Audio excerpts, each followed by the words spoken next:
it's Zoe and welcome back to my channel. Ignore these stuffed animals on my bed. I like to sleep with stuffed animals even though I'm a 20-year-old woman.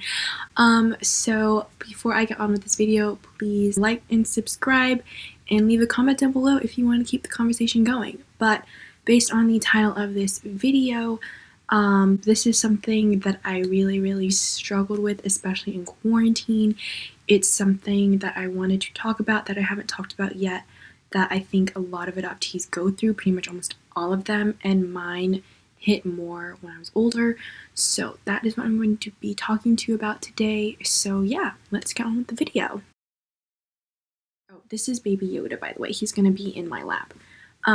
Okay, so like I said, it started in quarantine. I don't really know how most of it started in quarantine, but the first time I noticed that my abandonment issues were becoming a problem was over winter break, actually last year in 2019. Something happened at my school where this one guy that I was really close friends with, we were forming a best friend, brotherly sister bond. He just stopped hanging out with us, which is totally fine. It's up to you who you want to hang out with in college. But the way that he did it, I did not appreciate because it was very abrupt. It was just leaving. He didn't want to talk about it. There was no sense of closure. And I was being abandoned. I was being left behind. And when it happened, I didn't really understand that's what was happening.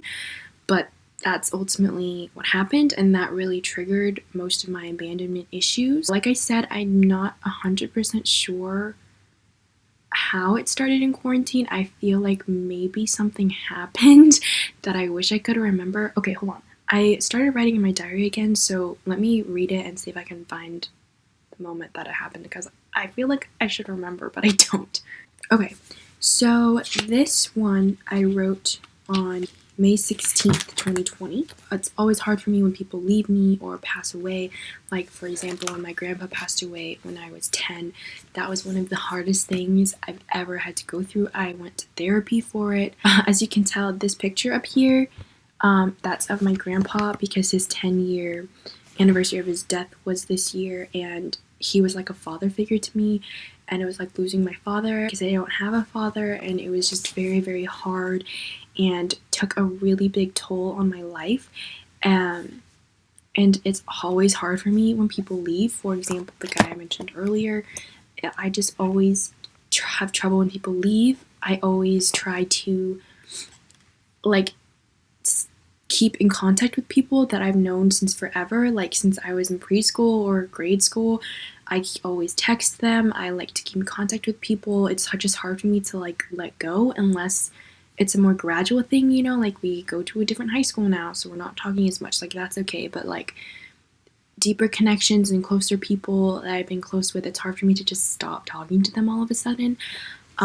So that's definitely one of the things that I've struggled with. I also struggle with like people liking me. I really find it important when people like me, and I hate when people don't like me. And now I'm kind of like, oh, they don't like me. That's okay. It's whatever. It's their loss. But like, I've always struggled with like, oh my god, do they like me? Like, I want them to like me so badly, and I care what other people think about me. And one time in grade school, someone told me that I was annoying, and it stuck with me for the rest of my life because I don't want to be annoying. I don't want to be pushy. I apologize so much. I'm like, sorry for this and sorry for that, when I probably shouldn't be. I'm always like, sorry for being annoying, but, and like, yeah. It's just a really big thing to me because I don't want to do something wrong that causes people to leave me. And if that's me being annoying, then I don't want to be annoying. And like, if there's something I need to change or do to make people stay, then I'll do it. If that means becoming less annoying, then that's what's gonna happen. And then you probably remember making a video about this. If you don't, go check it out. My friend Cassette and I, with our adoption page, and we made a YouTube video about it, is when Micah Stauffer gave up her adopted son, gave him back because she couldn't take care of him, and he was autistic. I think that was one of the main reasons. And that definitely had a bunch of emotions going into my head, especially with abandonment. This kid was already given up once by his birth parents in China, and now these adopted parents are giving him up too. And I know that happens a lot, but you don't really hear about it as much. It's not as broadcasted, and people are having a hard time with like the fact that she had a YouTube channel about his story, and like it really seemed like they were trying to profit off of him somehow, like make money off of him. And I just felt really sorry for him. You know, he's gonna have to go through 2 times he was abandoned, and that's supposed to be really hard. I really had like a mix of emotions there, you know, like I'm always afraid people are going to leave me, and I don't want to be left, and that's one of the hardest things ever. Yeah, hearing about that and like just how easy it is for someone to give up their son again. Like, birth parents make a really tough decision to give up their babies for adoption.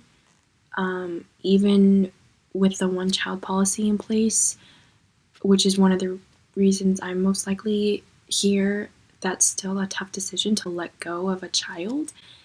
And it just seems so easy for the Stoffers to just give him up.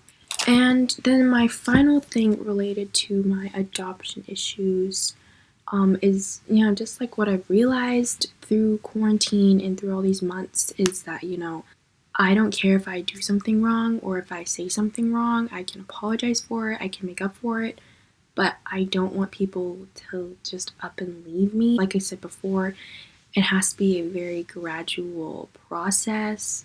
When people cut contact with me with no reason, it makes me feel like I did something wrong, like it's all my fault. I don't have any control over it. I didn't have any control over whether I was given up for adoption, and it's something that I've just had to deal with, and I still am struggling with it a little, but it's definitely getting better. I just have to keep telling myself that, you know, I did nothing wrong. It's not in my control. People leave, and you just have to deal with that. It's definitely a hard thing to deal with, but we manage. You know, we go through our day, our life, just managing people that leave us. And it's a very difficult thing to like describe and talk about, just like how I feel. I know I've talked for like 7 minutes by now, but like it's still a little hard for me to like put into words how I feel. Unless you're adopted, I guess maybe you would understand it better. I hate when people leave me, and I try not to leave other people too, and that's just something I'm gonna have to deal with and live with. And yeah, it's a really important issue that many adoptees face. The fact that people can just leave you and you have no control over it. We've already been abandoned once, and so, you know, it's not fun when people just leave without saying anything. I think for me, it's mostly the fear of the unknown, the fact that I don't know why I was given up for adoption. I don't know why my friend left me, and that's just hard for me, and it's something that I have to deal with. So thanks for listening to me talk about my abandonment issues. I hope that any adoptees out there can relate somehow. If you want to start a conversation in the comments, I would love that. Give this video a thumbs up if you also struggle with abandonment issues. Follow my adoption page on Instagram if you ever want to talk more about these things or just, you know, get educated.